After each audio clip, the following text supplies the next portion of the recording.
ঘটনাটি ঘটেছিল জলপাইগুড়ির ধূপগুড়ির এক চা বাগানের পাশের পুরনো ব্রিটিশ আমলের ডাকবাংলোতে। আমার পরিচিত সেই ব্যক্তি নাম অনিমেষ বাবু। তিনি পেশায় একজন সিভিল ইঞ্জিনিয়ার। অফিসের কাজে তাকে এক রাত সেখানে থাকতে হয়েছিল। অস্বস্তিকর শুরু।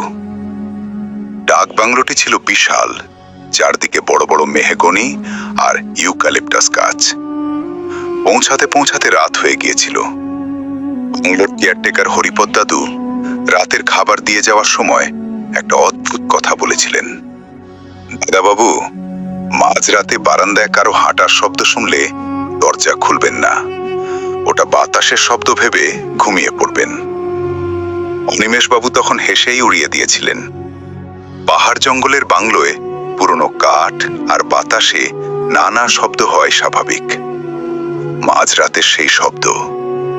রাত তখন প্রায় 1:30। বাইরে ঝিঝি পোকার ডাক হঠাৎ থেমে গেল।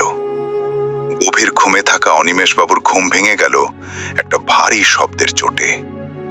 মনে হচ্ছিল ঘরের ঠিক বাইরের কাঠের বারান্দায় কেউ বুট জুতো পরে পায়চারি করছে।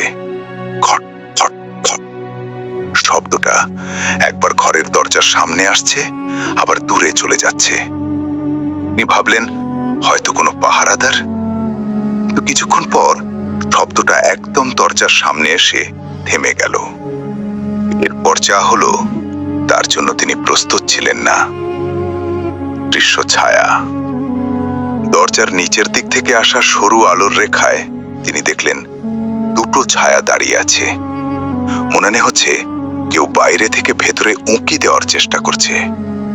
তিনি সাহস করে চিৎকার করে জিজ্ঞেস করলেন, এ ওখানে? হরিপদ দাদু? কোনো উত্তর নেই। উল্টে দরজায় খুব হালকা করে 3টা টোকা পড়ল। অনিমেষ বাবু টর্চ হাতে নিয়ে দরজাটা এক ঝটকায় খুলে ফেললেন। বাইরে কেউ নেই। পুরো বারান্দা ফাঁকা। চাঁদের আলোয় দেখা যাচ্ছে সামনের বাগান জনমানুষহীন।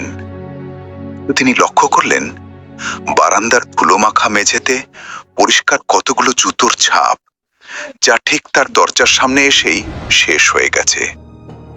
আশ্চর্যের বিষয় হলো ছাপগুলো ছিল বুড়ো আমলের কোনো এক সেনাপতির বুট জুতোর মতো বড় বড়।